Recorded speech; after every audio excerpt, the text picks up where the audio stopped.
Raku is a loser who's currently in a situationship with his longtime crush. However, before he can even confess, his Yakuza dad forces him to pretend to date the hot daughter of a rival Mafia. Now, he'll have to pull off the ultimate fake relationship while somehow getting both baddies to fall deeply in love with him. Just days before his life turned upside down, Raku got the full Yakuza escort treatment to school, and he felt very embarrassed at how the idiots were cheering him. He soon walked across the campus, twirling his treasured locket around his finger. Then, without any warning whatsoever, a blonde girl fell straight out of the sky and landed on his face. Oh my god!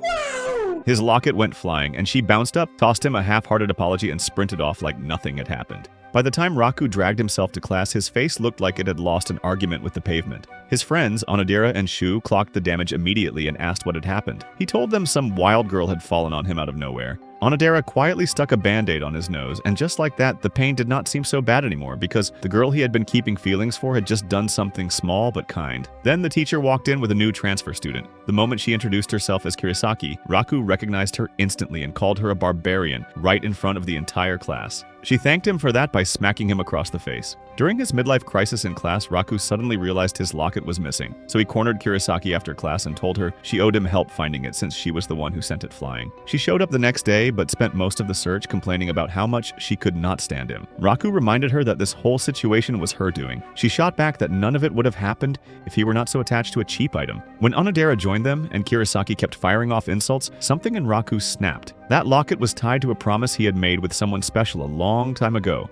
and hearing it talked about like it was nothing pushed him over the edge. He told her he did not need her help and that she could get lost. The next morning, while Raku searched on his own, Onodera found him and said Kirisaki had been looking for him. Before he could process that, the wild got played a home run with his head, and he discovered she had found the locket. He turned around just in time to see Kirisaki already walking away without a word. Onodera told him she had kept searching until she found it, and there was even a small note attached to the chain. Raku stared at it blankly, and even though she couldn't read it, he knew she must never want to see him again. However, he thought there might be a good side to her anyway. As he walked off, Onodera stood quietly, turning a small key over in her hand. She wondered to herself whether Raku was the boy she had made a childhood promise to 10 years ago. Later that evening, Raku got home, and his father dropped a bombshell on him. To keep the peace between their organization and a rival one, Raku had to pretend to be in a relationship with the rival leader's daughter. Raku thought that was the single worst idea his father had ever come up with. His father made it very clear that his opinion did not matter. Then he pulled back a curtain, and Raku went completely still. Standing right there, looking just as horrified as he was the daughter of the Mafia boss, Kirisaki. The two wasted no time and went straight into an argument, with Kirisaki declaring she would rather date Joker than him. While the two were busy trading insults, the wall behind them suddenly gave way, and a group of rough-looking strangers appeared, and the Yakuza crew made their grand entrance like they had rehearsed it. Before things could spiral into something ugly, both fathers pushed their kids together and told the room that the two were deeply in love. The gang members looked at each other suspiciously, but the bosses doubled down, insisting these two were the next best thing after Romeo and Juliet. Everyone was close to buying the story, right up until Raku and Kirisaki opened their mouths and started tearing into each other again, making it crystal clear that romance was the last thing on either of their minds. That was enough to get both gangs on their feet and ready for a fight. Sensing the room was about 2 seconds from exploding, they both thought to use their brains. For the first time in this anime, and immediately started a cringy performance of forced affection for themselves, managing to get the unobservant idiots to believe them. Following that, the two sat outside, and Raku, surprisingly, thanked her for finding his locket. Kirisaki asked what made it so special, and he told her about a girl he had met years ago who gave it to him as a promise that they would find each other again someday. He could not remember her face or her name, but he held on to the belief that the reunion would come. Kirisaki quietly said it sounded romantic, which seemed to catch Raku off guard, so he changed the subject before things got too soft. The weekend rolled around, and Kirisaki suddenly showed up at Raku's door, asking them to go on a date because Claude, her personal bodyguard, had started to grow suspicious of their arrangement and needed to see something more convincing. But their day out was a full disaster from start to finish. Raku spent most of it imagining he was with Onodera instead. Kirisaki, on her end, complained about everything, ate like she was making up for lost time, dozed off through the entire movie time, and treated him like a personal errand boy the whole afternoon. Later, a group of shady, ugly guys approached Kirisaki and started pushing her to hang out with them. She got angry and was already preparing to redesign their faces when Raku reappeared, grabbed her hand, and the two took off without looking back. They wound up at a park, and while Kirisaki slipped away to the bathroom, Raku sat on a bench quietly wishing he were somewhere else with Onodera. Then, as if the universe had a sense of humor, Onodera walked right past and nearly startled him out of his skin. She said she had spotted him and just wanted to say hello. Meanwhile, Kirisaki on her way back caught a couple of gang members nearby grumbling that the two did not look believable as a couple at all. So she quickly hurried back with her award-winning acting, but stopped cold when she saw Onodera standing there. Onodera heard Kirisaki call him darling and immediately asked if the two were together. Both of them started to deny it, but then Raku remembered they were still being watched and hesitated. Kirisaki reached over, took his hand, and confirmed they were dating, whispering to him on the side to just go along with it. But this put Raku in a tight spot because Onodera was his crush and didn't want to destroy his chances. She quickly made up a reason to step away and the gang members faded back too. Raku was left alone with Onodera and tried to start an explanation, but she had already taken everything she saw at face value. Just before she walked off, Raku pulled out the locket and asked if it looked familiar to her, because he had caught her expression shift the moment Kirisaki found it earlier. Onodera immediately got flustered but denied ever seeing it. She then urged him to go catch up with Kirisaki and was gone before he could say another word, leaving him confused. The next day, Raku and Kirisaki walked into class, hoping no one knew about their fake relationship, but they instantly became the most interesting people in the room. Word had gotten around that someone had spotted them together during their date the previous day. Shu looked like he had just received the worst news of his life as he grabbed Raku by the shoulders and shook him like a broken vending machine, wailing about being left behind single. The teacher walked in a moment later and joined the celebration too, and they thought they needed to set the record straight. But before Raku could open his mouth, a feeling crept up his spine like someone had just pointed a weapon at him. He turned toward the window and saw Claude perched in a tree outside with a pair of binoculars watching them. Kirisaki spotted him at the same time, and they immediately put on yet another performance for the class. Claiming to be a lovely couple, the class swallowed it all up. After school, Raku ran into Onodera in the hallway, and while he tried explaining what was happening between him and Kirisaki, someone suddenly crashed into her. A key slipped from her hand and clattered to the floor. Seeing the key on the floor, Raku suddenly connected the dots and started sweating like he wanted to take a poo. This could be the key to his locket, but before he could recover from the shock, Onodera snatched the key off the ground and told him it was for an old bookcase at home before running off at supersonic speed. The rest of the week moved the same way, with Raku and Kirisaki keeping their act going in public, while barely tolerating each other behind closed doors. Then, one afternoon, Raku caught a conversation between some girls in the hallway. They were talking about Kirisaki having a habit of shutting people out the moment they tried to get close, so they thought she was cold and unapproachable. He later found her in their classroom shortly after, hunched over a notebook with her pen moving carefully across the page. He discovered she was fussing about how to approach other students and start a conversation with them, but she was unsure how they would respond to her. The second she noticed him, she slammed the book shut and jumped to her feet, feeling embarrassed. She asked if he had heard her talking to herself while writing, and when he said yes, her face went red, and she immediately launched at him, but he quickly begged for her mercy. She turned away and told him to go ahead and laugh because she definitely knew what she was doing was laughable. She then admitted that making friends had never come easy for her, thanks to her overprotective bodyguard, Claude, who trailed behind her wherever she went and ran checks on anyone who so much as said hello to her. Most of the time, she found it easier to keep to herself than to drag others into the awkwardness that followed her around. Raku said nothing for a moment. Then he told her he actually understood because his own life came with its own set of complications too, due to his family. He offered to help her figure out the friend thing, and after a pause that made it clear she was not thrilled about accepting, Kirisaki agreed. Raku took the small victory and pushed a little further, asking if she could manage to be decent toward him at least once. But she looked at him flatly and pointed out that he was too ugly to deserve any special treatment from her. A few days later, Miyamoto, Onodera's friend, realized Onodera was crushing on Raku and decided to create an assist for her by arranging a study session at Raku's place. Raku nearly fell out of his chair when he heard the news, but he agreed without much of a fight because Onodera would be there. When everyone arrived, he did his best to look composed and not appear like a simp to his crush standing in his living room. They settled down with their homework, and Raku locked himself into full focus mode, even though a million things were running through his mind. Then Miyamoto set things in motion by asking him to help Onodera with a math problem she had been stuck on. Both of them froze up at the suggestion, but Miyamoto was not taking no for an answer, so Onodera went to sit next to him. Having her that close was already doing terrible things to his composure. But before things could get too overwhelming, Kirisaki jumped in and asked to help Onodera instead, since Raku seemed to be clueless too. Raku told her to stay in her lane and handle her own work, but she revealed she had wrapped up everything already. He was shocked, having assumed she was all looks with no brains, but now realized he was the idiot in this conversation. She then nudged him aside and claimed his spot next to Onodera without a second thought, and started to teach her. Later, Kirisaki casually asked Onodera if she had feelings for anyone. Onodera managed to say no, which sent Raku's mood shooting through the roof. Kirisaki then added that she was not interested in anyone either, which left everyone in the room confused. She caught herself quickly and claimed she was joking, and Raku backed her up without hesitation. Suddenly, Shu decided to ask them if they had started developing any plot. The question landed like a bucket of ice water over the entire room, and Raku immediately grabbed Shu by the arm and hauled him outside before things got worse. Once they were alone, he came clean that the whole relationship was completely made up. Shu revealed that only an idiot wouldn't know that, and told Raku to stop wasting time and tell Onodera how he felt, since she clearly liked him back. Raku wrote it off as Shu talking out of turn, but the words stuck to him as he wondered if she really liked him. While all of this was happening, a group of Yakuza members had caught wind of Shu's earlier question and took it upon themselves to do something about it. They sent Raku and Kirasaki on an errand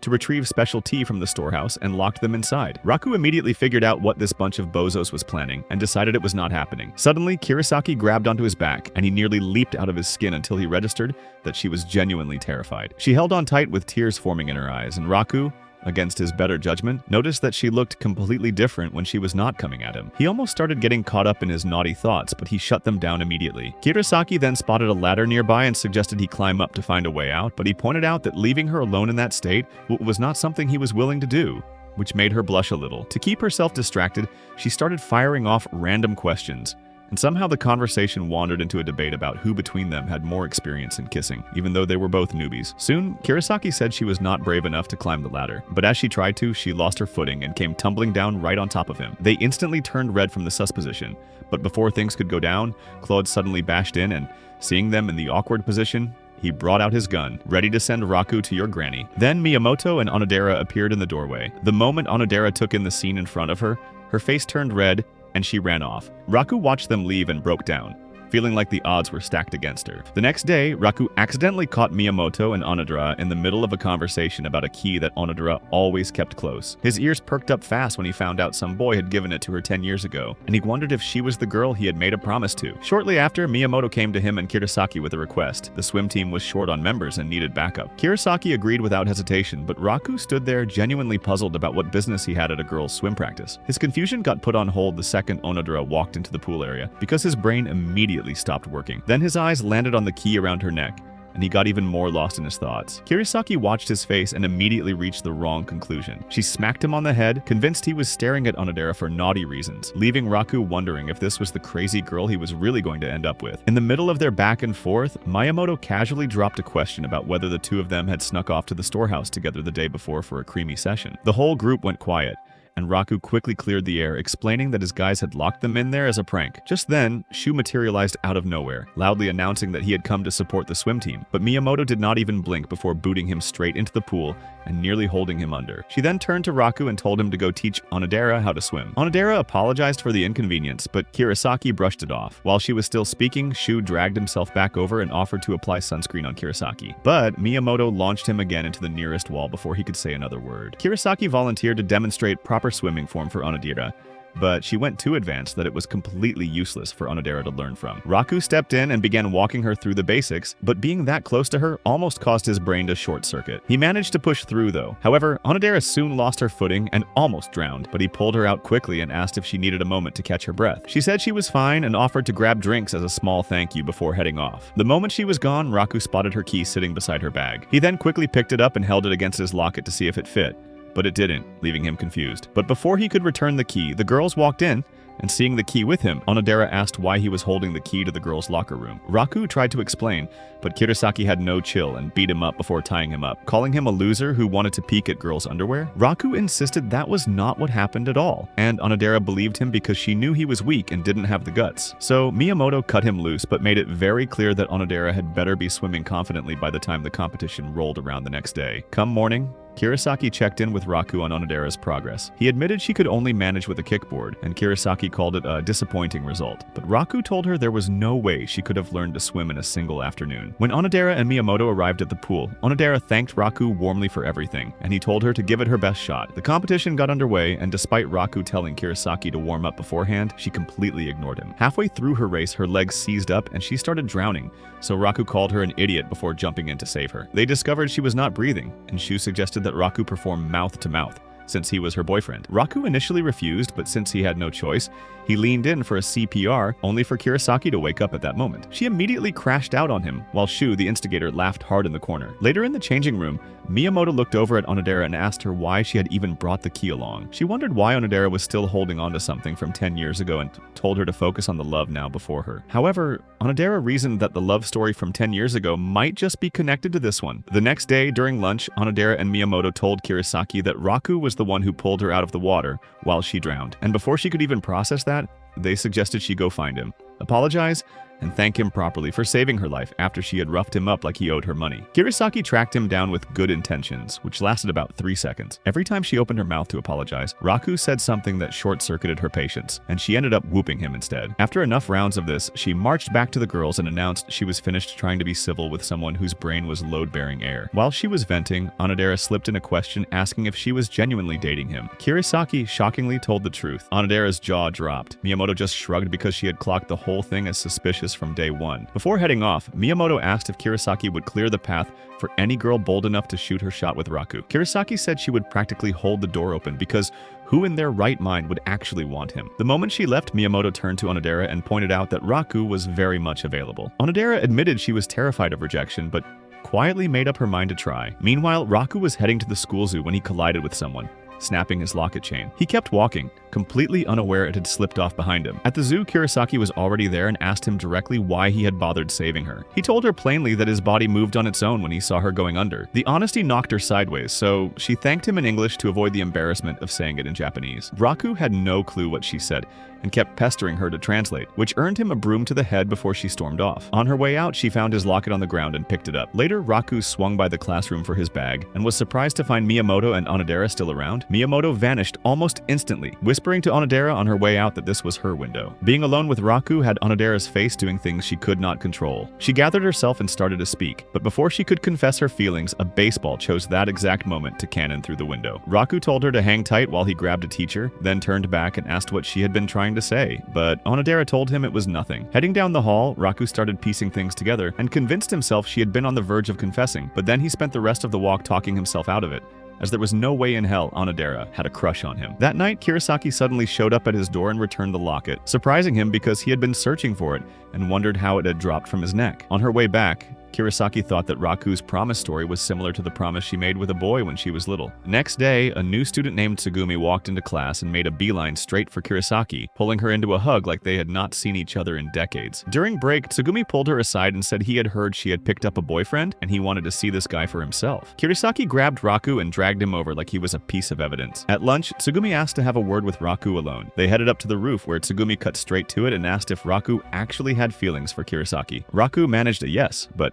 Tsugumi was not buying it. He followed up by asking if Raku would take a bullet for her, and Raku said yes again. That was apparently the wrong answer because Tsugumi pulled out a gun and told him to prove it. Before Raku could even process what was happening, the barrel was already under his chin. Tsugumi started unloading on him verbally, calling him slow, pathetic, and not worth Kurosaki's time, before declaring that he was going to steal her away. Raku would have happily handed her over on the spot, but then the consequences of their arrangement flashed through his head. He told Tsugumi he was not getting involved in their relationship, which pushed Tsugumi so close to the edge that Raku nearly met his ancestors right there on the roof. Kurosaki came crashing through the door and told him to stop, but Tsugumi said he could not just stand there while Raku made a joke out of her, so he did what any reasonable person would do and challenged him to a duel. When the time came, Raku showed up and found half the school already assembled. Shu had gone around advertising the whole thing and was openly collecting bets. Tsugumi flipped a coin to kick things off, and Raku was ready to hold his ground until he saw that Tsugumi had brought a gun to a knife fight, so he quickly turned and ran. Tsugumi gave chase, firing shots while Raku wove through everything like his life depended on it. Mid-chase, Tsugumi shouted that Raku was not man enough to take a hit for love. Raku fired back that Tsugumi was not man enough to see that Kurosaki did not need a knight in a shining armor coming to rescue her. That landed differently as Tsugumi's brain fuse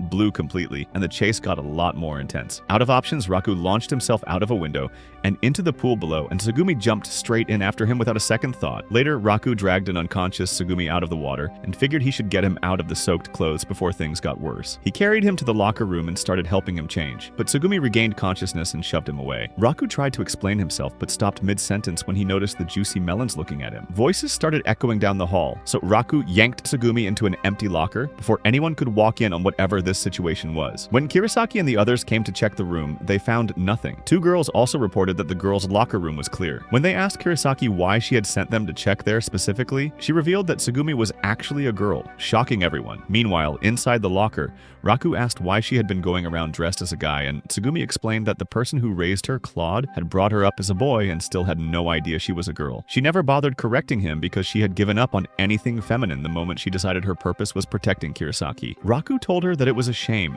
because she was actually cute. Hearing this instantly made her melt. The locker swung open shortly after, and Kirasaki took one look at the situation and introduced her fist to Raku's face. After they explained that Raku didn't know she was a girl, Kirasaki asked who had won the duel. Tsugumi declared it void because Raku had yet to prove himself worthy of protecting her. But when Raku stepped out and left them alone, Tsugumi quietly admitted she had lost. The next day, Kirasaki put Tsugumi in the girl's uniform after Tsugumi, stupidly wondered why everyone thought she was a boy. She was deeply uncomfortable and said dressing this way felt like breaking a promise she had made. But Kirasaki had no idea what promise Tsugumi was talking about. Tsugumi reminded her that it went back to the very first time they had bathed together, but Kirasaki still drew a blank and told her it did not matter either way, then finished the look by tucking a ribbon into her hair. Raku walked past at that moment and told her she looked cute, making her short-circuit immediately. Afterward, Tsugumi changed back to the boy's uniform and wondered if Kirasaki, forgetting her promise, also meant she had forgotten the promise she made to her first love 10 years ago. The next day, Tsugumi showed up to her daily combat training with Claude, who wasted no time cutting to the chase. He ordered her to take out Raku the moment she confirmed the relationship with Kirasaki was a setup. So for the entire week, Tsugumi stuck to the two of them like a shadow with a grudge, while waiting for a reason to act. One afternoon, Raku told Kirasaki their teacher needed them to make a run to the pet store for animal food. Kirasaki's first instinct was to send him alone, but he pointed out that he could not carry everything by himself. So Tsugumi came out of his hiding and volunteered to go with him. Before they headed out, Kirasaki made Tsugumi change into a female dress, which made her visibly miserable as everyone stared at her, like she had just escaped from a nature documentary. At the pet store, Tsugumi got distracted by a puppy and completely dropped her usual stone-cold energy. Raku watched her light up and could not help noticing how different she looked without the intimidating aura. When she caught him staring, she immediately accused him of being a degenerate, and as she tried to leave, she tripped, nearly introducing her face to the floor before Raku caught her. This sent butterflies running through stomach. On the way back, he noticed her walking with a limp, and when she slipped off her shoe, her feet were a disaster of blisters, thanks to the female shoes she wasn't used to. He asked why she had not said anything, and she told him that complaining about small things meant she was not built to protect Kirasaki. Then, without much debate, he lifted her onto his back, as he was not going to let her walk with him that way. Tsugumi completely turned red and begged him to put her down, and he told her to relax. As they walked, Raku asked how long she and Kirasaki had known each other. Tsugumi said about 10 years ago, then casually brought up Kirasaki's first crush. Raku frowned at that because Kirasaki had told him she had never had one. He then turned the question back on Tsugumi, asking about hers. She told him there had never been anyone because looking after Kirasaki had always taken up everything. He thought about that for a moment and told her her commitment would one day make someone fall for her, and that when it eventually happened, she would probably be the happiest person in Japan. Tsugumi did not know what to do with that, so she went back to being difficult as a defense mechanism. That night during training, Claude asked her for an update on Raku. She immediately lost her focus as she thought about him, but quickly pulled herself back and told him there was nothing new to report. The next morning at school, the moment she spotted Raku, something misfired in her brain, and she started behaving strangely around him. During the break, she pulled Kirasaki aside and described what she had been experiencing. Racing pulse, overheating face, words refusing to come out right whenever a certain person was nearby. But the idiot heard all of this and concluded that Tsugumi was probably sick. Tsugumi said she did not feel sick, but agreed to see a doctor if it continued. She later brought the same symptoms to Claude, who gave her the exact same prescription. She then worked her way through Shu and a handful of classmates, none of whom gave her anything useful. Finally, she went to Onodera and Miyamoto, who took one look at her and told her she was in love. Tsugumi suddenly looked like she had been hit by a vehicle. She refused to accept this because there was no way she would fall for a moron like that. Miyamoto mentioned that Onodera was dealing with the same thing, shocking her. Tsugumi left the classroom, and on her way, she caught herself picturing a future with Raku,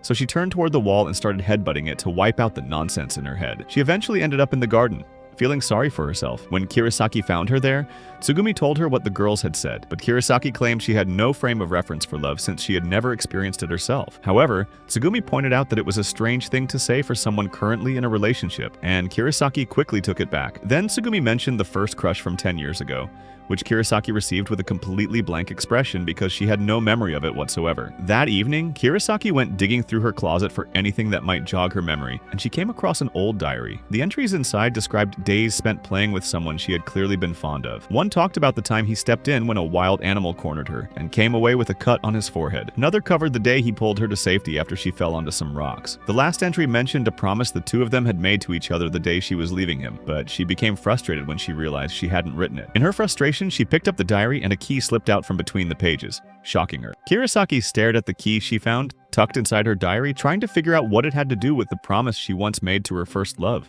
Tsugumi knocked on her window just then and immediately picked up on her expression, asking what was wrong. Kurosaki told her she wanted to track down the place where she and her first love had first met. Tsugumi agreed but said it would have to wait until after their school camping trip. At school the following morning, their teacher told everyone to sort themselves into groups before heading out. Kurosaki had no idea what was going on, so Raku explained they had already been divided into teams. Once they arrived, the first task was lunch prep. Raku noticed Kurosaki looking unusually cheerful, but had no idea her mind was stuck on her first love. She still could not picture his face, but she knew he had a scar from when he had protected her, and that was her only clue. A few minutes later, she was carrying a bowl of water when she caught her foot on a log and dumped the whole thing on Raku's head. He yelped and spun around, and that was when she spotted it. A scar, right there on his head. She asked about it, and he told her he had hurt himself playing with animals as a kid. While she thought about this, she suddenly remembered his locket had a keyhole and immediately turned red, wondering if he was the same kid from 10 years ago, but she walked off, convincing herself that there was no way. After dinner, a staff member told Raku he had a phone call at the front desk, so he headed over without suspecting a thing. Completely unaware Claude had been tailing him the whole time. Kurosaki noticed and knew immediately that something shady was going on. At the front desk, there was nobody on the line. Raku shrugged and headed to the bath, unknowingly walking straight into the female bathroom because Claude had switched the curtains. While he bathed, someone dived in beside him, and he yelled that swimming in the bath was not allowed. He soon found out it was Kurosaki, who started laying into him with a bucket. Once she realized Claude had set the whole thing up, she told Raku to get out before the other girls arrived. He was almost at the exit when the door swung open. Kurosaki pushed him out of sight and told him to stay hidden. While the girls washed up, Raku spotted the staff entrance and made his move. Kurosaki created a distraction by pointing at something on the wall, buying him a window, but unfortunately their teacher walked in with more students. He retreated further into cover, then made the mistake of eavesdropping on the girls' conversation. His nose betrayed him almost immediately. Tsugumi caught the sound and launched a bath gel bottle at the bucket he was hiding behind, splitting it clean in two. Raku had dropped flat just in time, saving him, but Tsugumi was sure she heard something. Kurosaki stepped in front of him to provide cover, but some girls wandered over and started asking about her relationship with Raku. She threw them off by mentioning Tsugumi had a crush on someone. The girls swarmed Tsugumi immediately, but she shut it down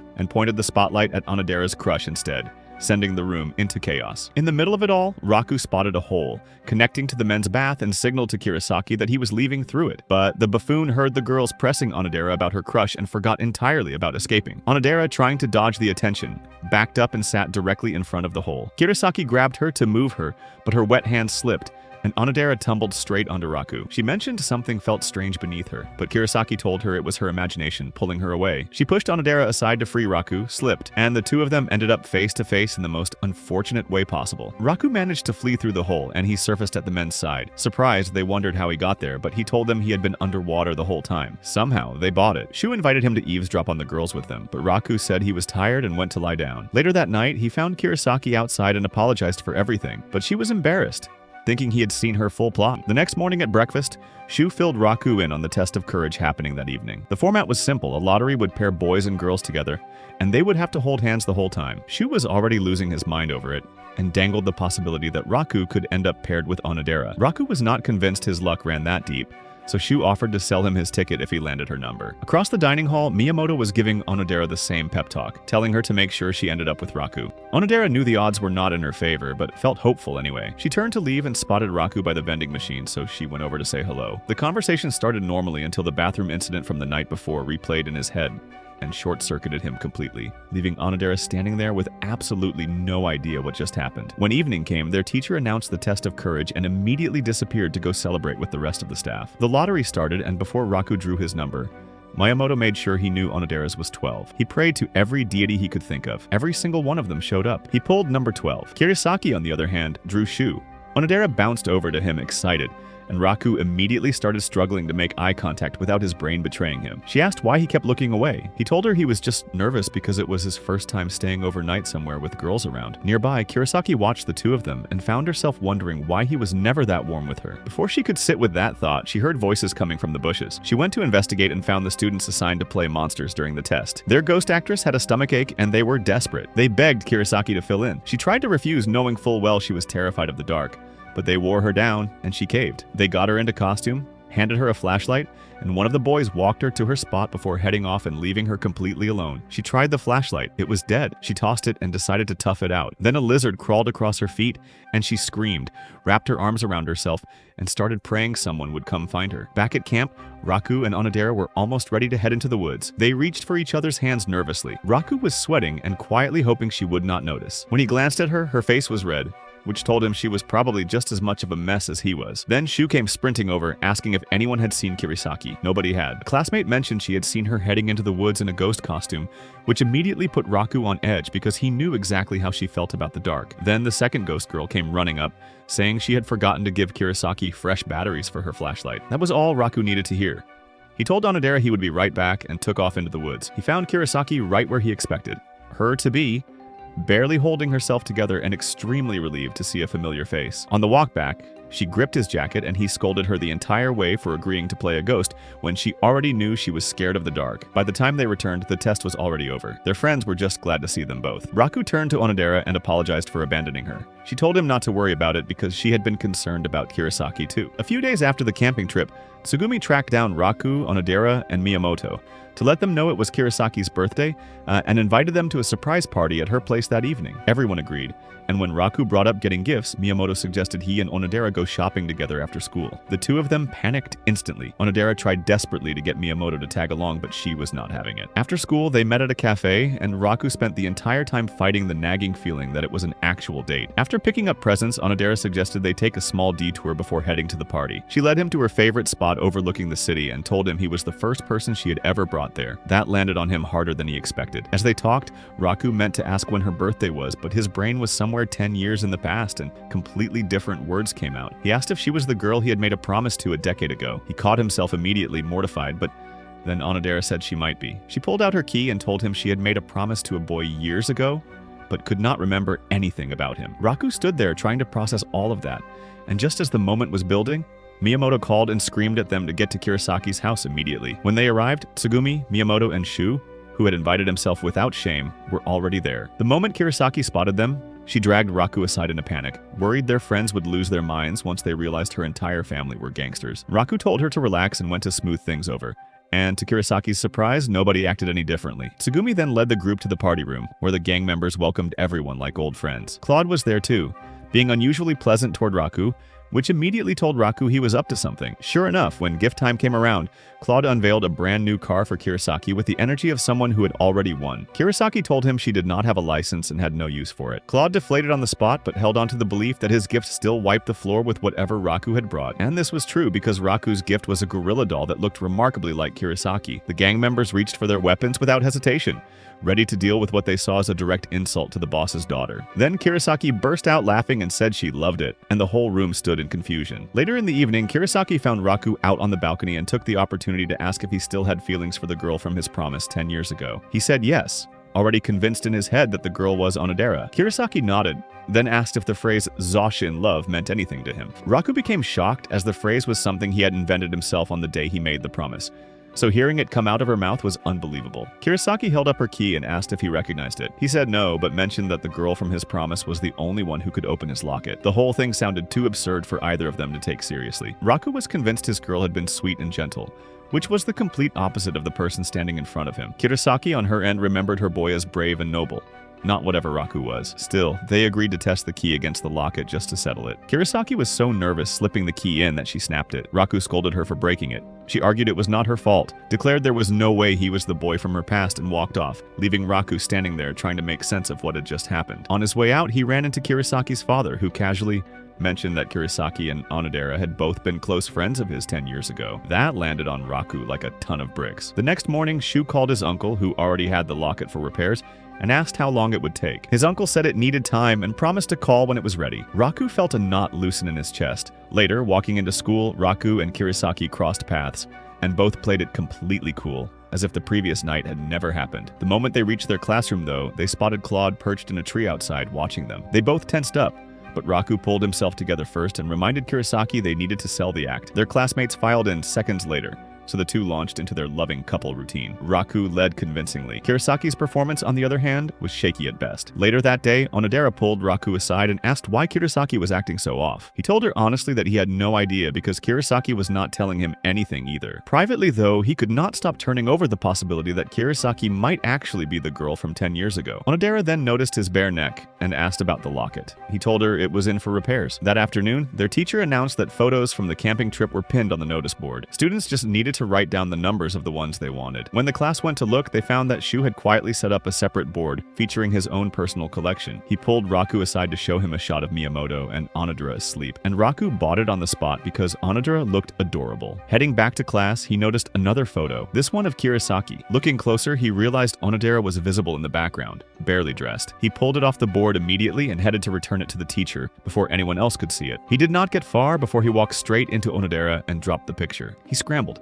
not wanting her to get the wrong idea. When she picked it up, her thumb landed right over her own image, so she missed herself entirely. Raku grabbed it out of her hands and kept moving, completely unaware that Onodera had already drawn her own conclusion, assuming he had taken it because of Kirasaki. That night, Raku brought the photo Shu had sold him into the kitchen, and while cooking, found himself wondering if any photos existed from the day he made the promise 10 years ago. The thought stuck with him enough that he went looking for his father. His father pointed him to the storehouse, said that was where everything old ended up, and left him to it. Raku tore through the storehouse that night looking for the picture, but came up empty. He dragged himself to school the next day running on no sleep, and when Shu swung by to invite him to a study session at a fast food joint after school, he turned it down flat. Then Shu mentioned Onodera would be there. After school, Raku was there. His brain was elsewhere the entire time though, stuck on the question of which girl he had made that promise to all those years ago. When they sat down to order, Miyamoto nudged Onodera to sit beside Raku. Onodera smiled and said Kirasaki should sit there since she was his girlfriend. Miyamoto clocked the strangeness in that answer immediately and asked if something was going on. Onodera insisted everything was fine. Once they settled in, Tsugumi noticed Raku stuck on a problem and wasted no time telling him he was an embarrassment to Kirasaki's name and had no business calling himself her boyfriend. Then she slid over to explain the question. As she did, Raku found himself staring at her. Tsugumi caught him and asked if he had fallen for her. His face turned red instantly. A few moments later, he quietly thanked her, and she went just as red. Shu caught the whole exchange and started grinning because he was the only one who knew how she felt. She responded by sorting him out thoroughly. Once the chaos settled, Shu asked Kirasaki to translate an English passage since she was fluent. While she worked through it, Raku was deep in an internal argument with himself about whose key he actually hoped would open his locket. Then Shu asked what flavor milkshake he preferred, and Raku nearly said Onodera out loud. He caught himself just in time and pivoted by asking Onodera what her favorite flavor was. She said strawberry. He told Shu strawberry was his favorite too. Onodera noticed the slip and spent a moment wondering if he had been about to say something else, then pushed the thought aside. That night, he went back to the storehouse and this time found the picture. One look at it and he froze. The girl in the photo was not Kirasaki. It was not Onodera either. He rushed inside to ask his father about it, but his father had already gone out. The next day at school, their teacher returned everyone's photos. On his way out, Shu quietly slipped an extra one into Raku's bag without him noticing. After school, the rain came down hard. Raku spotted Kirasaki with no umbrella and offered to share his. She refused and walked off using her bag as a shield. He went after her anyway and insisted. They bickered the whole walk home as usual, and when Raku said something that landed wrong, Kirasaki swung at him. Right at that moment, lightning cracked across the sky and startled her badly enough that Raku suggested they find somewhere to wait out the storm. With thunder still rumbling, he proposed they pass the time by looking through their school photos. That was enough to lift Kirasaki's mood, and Raku quietly congratulated himself for having already buried every photo of Onodera before she could see them. Then she pulled out the picture Shu had slipped in. It was a shot of her drooling, and her mood evaporated on the spot. Raku told her quickly that Shu had planted it. She looked at him, decided he was telling the truth, and went back to flipping through her photos. Lightning flashed again. A second later, Kirasaki was in Raku's arms, having grabbed onto him without thinking. He looked down at her and could not look away. Then a limo rolled up to the curb. His father leaned out and grinned at the two of them, saying they looked like a perfectly happy couple. He apologized for the interruption, then told Raku casually that his fiancée would be arriving the next day. Raku was completely thrown off, but wrote it off as his father losing the plot, because there was no way he had a fiancée he knew nothing about. His father insisted he did know her, and that she was the same girl from his promise all those years ago. The next day, a girl named Marie was introduced to the class as a new transfer student. The moment she spotted Raku, she threw herself at him, leaving the whole class frozen. Shu asked if she was an old friend, and she announced proudly that she was his fiancée. Every drop of color left Raku's face. Tsugumi stepped forward and told Marie to back off because Raku was already taken. Raku and Kirasaki backed that up with their usual act, but Marie was unbothered and said she could make Raku happier than Kirasaki ever could. Tsugumi caught the disrespectful way she addressed Kirasaki, pulled out her gun, and demanded an apology. Marie told her to put it away if she knew what was good for her. The next second, police officers crashed through the door and surrounded them. Marie explained that her father was the police commissioner, and that was all Raku needed to understand why his father had not called off the engagement. Doing so would have started another war, this time with law enforcement. Marie then dropped to her knees, faking illness, begged Raku to take her to the nurse's office, and dragged him out of class. In the nurse's office, Raku told her straight that he could not marry someone he had not remembered seeing in 10 years just because their parents decided it. Marie told him that it did not matter to her because she was in love with him. That caught him off guard, so he asked if she remembered the promise they had made. She said yes. The next morning, Kirasaki walked into the classroom and found Marie already attached to Raku. She ducked behind the door and watched as Marie invited him on a date. Raku turned her down, saying he had a girlfriend. Marie smiled and mentioned that her father would be very disappointed to hear that, which was all it took for Raku to change his mind. That weekend, Raku met Marie near the mall and found a small army of police officers trailing her. She told him her father worried about her safety. As they walked toward the restaurant, they passed Tsugumi, who was dressed as a girl. Neither of them recognized her, so they kept moving, which clearly irritated her for reasons she was not about to explain. Miyamoto, Onodera, and Kirasaki were also tailing the two from a distance, each of them quietly curious about how things would play out. At the restaurant, Marie asked Raku what possessed him to date someone as rough around the edges as Kirasaki. He told her not to talk about Kirasaki that way and suggested that if she dropped the attitude, the two of them could actually get along. Marie said she had a problem with girls who had long hair. Raku pointed out that she also had long hair.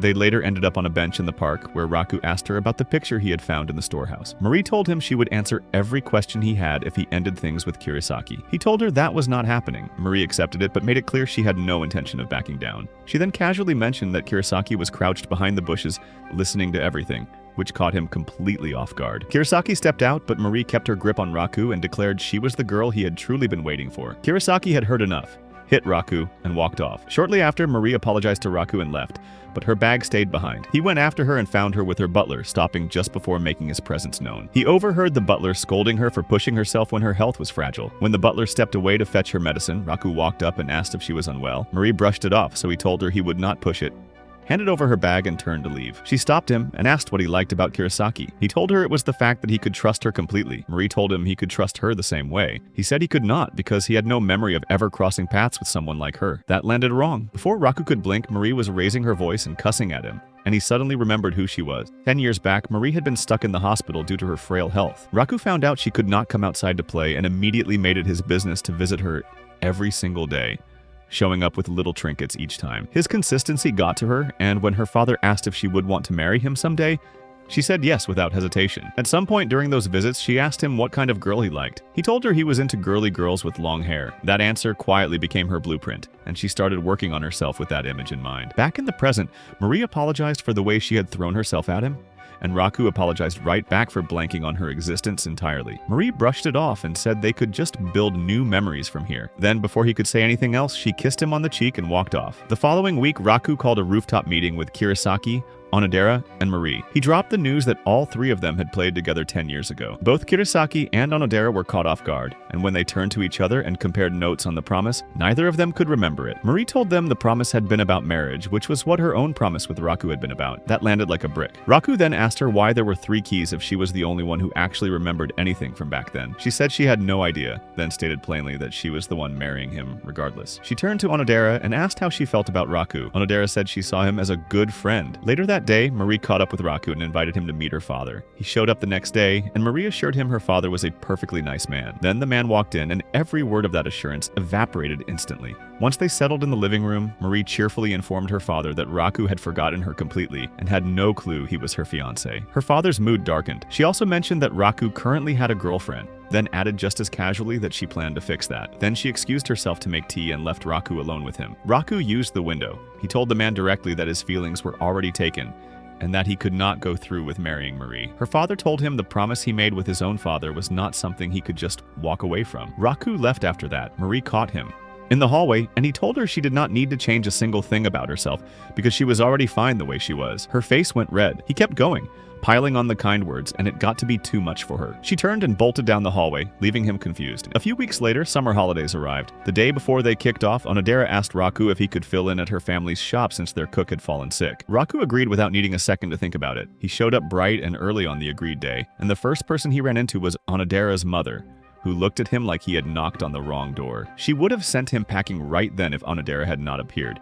and introduced him as the replacement cook for the day. Her mother was not convinced. Onodera vouched for him, telling her his cooking could hold its own against a 5-star chef. Her mother decided to put that claim to the test and made it clear that if the food disappointed her, he was out. Raku pulled himself together, focused, and got to work on the snack she requested. He served it. She took one bite and immediately asked him to marry her daughter. Onodera turned red and begged her to stop. Her mother listened, composed herself, and left the two of them alone in the kitchen to handle the day's snack preparation. Onodera apologized for the chaos, then walked Raku through how their signature snacks were made. He pointed out that since she knew every step, she had to be good at making them. She told him she was not. Apparently, the first time she was trusted to prepare the dish was also the last, because everyone who ate it ended up sick. Once they wrapped up in the kitchen, Onodera's mother announced she was heading out to run errands and left them in charge of the shop. After attending to a customer, Onodera asked Raku if he was still going on dates with Kurosaki. He said yes. Then she casually mentioned that Kurosaki had told her a while back that the relationship was not real, which stopped Raku cold and left him quietly irritated. He spent the next stretch of time feeling awkward, unsure whether this was finally his opening to say something to Onodera. Then the rain started, and Onodera's mother called to say she was stuck and could not make it back. She told her daughter Raku was welcome to wait out the storm, which sent both of them into a quiet panic. Onodera rushed upstairs, cleaned her room at record speed, changed her clothes, and flipped a picture frame face down on her desk before calling him up. She excused herself to get tea, and the moment she stepped out, Raku's eyes landed on the frame. He wandered over and reached for it. She walked back in. He straightened up and looked anywhere else. They sat side by side and the silence got heavy fast. Raku broke it by asking to see her old yearbook. They flipped through it together and ended up talking about the past, which made the awkwardness easier to sit with. When the rain stopped, Onodera walked him downstairs and said goodnight. Raku lingered a moment, realizing he would not see her again until school started back up. He asked for her email address. She gave it to him, and that small thing was more than enough to send him home happy. A few days later, Raku and Kurosaki headed to a festival together. Kurosaki immediately demanded food, so Raku took her to one of the Yakuza-owned stalls, where they were handed everything for free. Something clicked in Kurosaki's head right then. As long as she stayed glued to Raku, she could eat her way through the entire festival without spending a single coin. Onodera was also at the festival, hoping a relationship charm from the shrine would nudge things between her and Raku in the right direction. She ran into Marie, who asked if she was there for the same charm. Onodera denied it. Then she spotted Raku and Kurosaki together and felt a pang of jealousy, considering she had asked Raku to come with her, and he had turned her down. A massive crowd had formed around the charm stall, and Raku was right in the middle of it, convinced a relationship charm was exactly what he needed to move things forward with Onodera. Since Kurosaki refused to budge from his side, he grabbed her hand and pushed through the crowd until he got one. He came out the other side with the charm, but without Kurosaki. He went looking for her, grabbed someone's hand, and turned to find Onodera staring back at him. Both froze. Raku quietly decided the charm was already doing its job. That thought evaporated the moment Onodera asked where Kurosaki was, and the worry hit him immediately.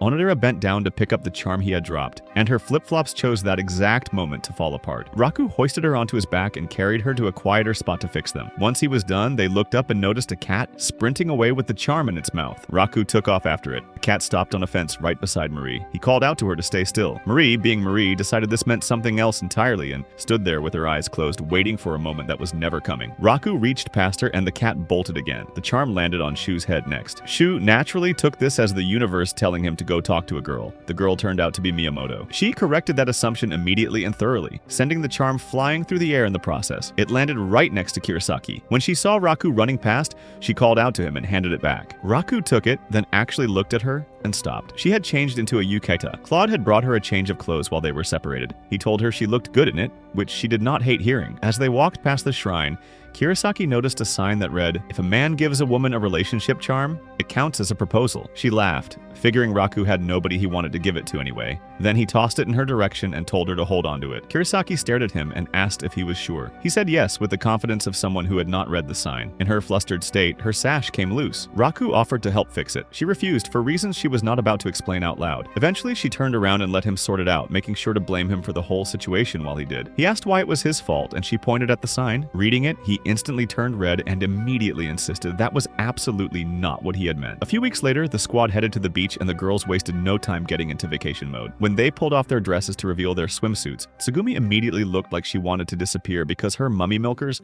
became a site of tourist attraction. Marie then sauntered over to Raku and asked him to apply her sunscreen. Kurosaki shut that down immediately and offered to do it herself. Marie turned her down flat and kept insisting on Raku, who also refused. That should have been the end of it. Later, the two of them got assigned to handle dinner and headed out to grab ingredients before getting to work. At some point, their hands brushed against each other and Kurosaki short-circuited. She internally tore into herself for making a big deal out of nothing, but she was so far inside her own head that she nicked her finger with the knife. Raku helped her clean it up, and somehow that made everything worse because her face went red all over again. At dinner, everyone raved about the food and kept piling praise onto Raku. Kirasaki sat through the whole thing, unusually quiet, and Onodera clocked it. After dinner, Onodera and Raku were sitting by the water talking when Kirasaki walked over to let them know it was time to head back to the hotel. She was almost within earshot when she heard Onodera ask Raku if she could kiss him, and she stopped dead. Onodera could not believe those words had actually left her mouth and immediately started falling apart. It did not matter though, because Raku had dozed off and missed every word. When he opened his eyes, Onodera bolted. Kirasaki stood there for a moment,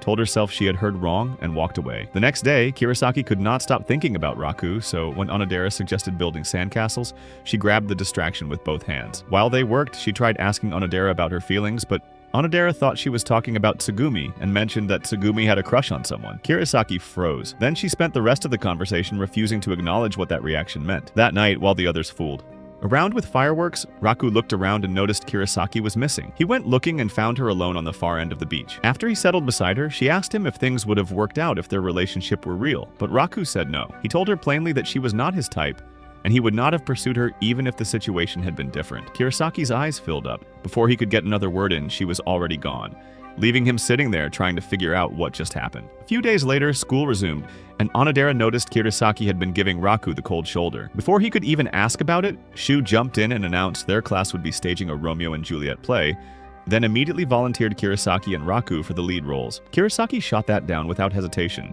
The role landed on Onodera instead, and Raku could barely contain himself, convinced fate had just done him a personal favor. Later, when Onodera stopped by the teacher's office, she spotted the photo Raku had been holding the day they returned from camp and asked why the teacher had it. The teacher explained that Raku had returned it after noticing Onodera had been half-dressed in the background. Rehearsals kicked off, but Marie kept cutting in and disrupting Onodera's scenes. When Raku brought it up, Marie explained she was Onodera's understudy and had every right to rehearse. He pointed out she was getting the lines wrong. She did not seem bothered. A few days later, they tried on their costumes. When Onodera stepped out of the dressing room, Raku forgot how to function for a moment. Not long after, Raku ran into Kirasaki again, and what started as a conversation quickly turned into an argument. Kirasaki told him she was exhausted from keeping up the fake relationship act and said flat out that they were nothing more than strangers to each other. That landed wrong with Raku. He fired back, telling her that her father had clearly been mistaken about them ever being inseparable. She slapped him. The sound carried far enough that their classmates came pouring outside to see what had happened. By the time they got there, Raku and Kirasaki had already gone their separate ways. On the day of the play, Onodera rolled her ankle and could not perform. Marie was out sick. The teacher gave it to them straight. No replacement, no play. Onodera felt terrible and started blaming herself for the whole thing falling apart. Raku went looking for Kirasaki. He found her in one of the classrooms making pancakes, pulled her outside, and asked her to step in as Juliet. He told her he was willing to set everything aside between them to make sure the play happened. Kirasaki told him she did not believe a word of it. After everything he had said at the beach, she was convinced he could not stand her. That was when it clicked for him. The cold shoulder, the argument, all of it traced back to the beach. So he apologized. He told her he did not think she was girlfriend material, but hating her was a different thing entirely. Kirasaki looked at him for a moment, then smiled and agreed to take the role on the condition that he did not make a mess of it. Before the curtain went up, the two of them spotted their families sitting in the audience. Kirasaki told Raku they had to make it count. The play kicked off and Kirasaki delivered her opening lines without missing a beat, which caught Raku off guard since she had barely glanced at the script. Then she forgot her lines mid-scene and started improvising on the spot. The audience loved every second of it. Things got interesting when Shu, playing narrator, decided the script was too boring and started adding his own subplots. The first one targeted Tsugumi, whose original role was Romeo's maid. Shu announced on the spot that she was secretly in love with Romeo and pushed her to confess. Tsugumi could not get the words out because it felt too much like confessing to Raku for real. She eventually snapped, went after Shu, and had to be physically dragged off the stage. The next curveball came in the form of a girl named Marie, who walked on stage claiming to be Josephine, Romeo's true love. The audience immediately turned on Romeo. Raku tried to shut it down by saying he could not be with Josephine because they were siblings. Josephine insisted that something as small as shared blood was not enough to stop her feelings. Raku switched tactics and told her he cared about her too much to put her through any stress. Marie fainted on the spot. Then Claude appeared, announcing himself as Juliet's older brother, and declaring that Romeo would have to go through him first. He started attacking Raku, who grabbed a brick to defend himself, accidentally pulled one that was holding the set together, and brought the whole thing crashing down on both of them. The audience held their breath. When Raku climbed out of the rubble, they erupted. He straightened up, found his Juliet, and delivered his lines. Kirasaki matched him word for word without a single mistake. When she told him she loved him as Juliet, it was not just Juliet talking. After the show, Kirasaki found Raku outside and the two of them finally cleared the air, apologizing for the things they had thrown at each other. Back inside, the class was already celebrating when Miyamoto shoved a plate of crepes into Raku's hands and pointed him toward Onodera. When he got to her, Onodera thanked him for saving the show, but admitted she was a little sad she never got to play Juliet. Raku took her up to the roof while they were still in their costumes, and they ran through the final scene together. He threw in a few lines that were not in the script, but Onodera did not mind at all. She was just glad he had given her a new memory to hold on to. This is the end of this video. If you enjoyed this, then comment Bozo. Also subscribe to this channel and turn on the notification bell. See you on the next one. Bye!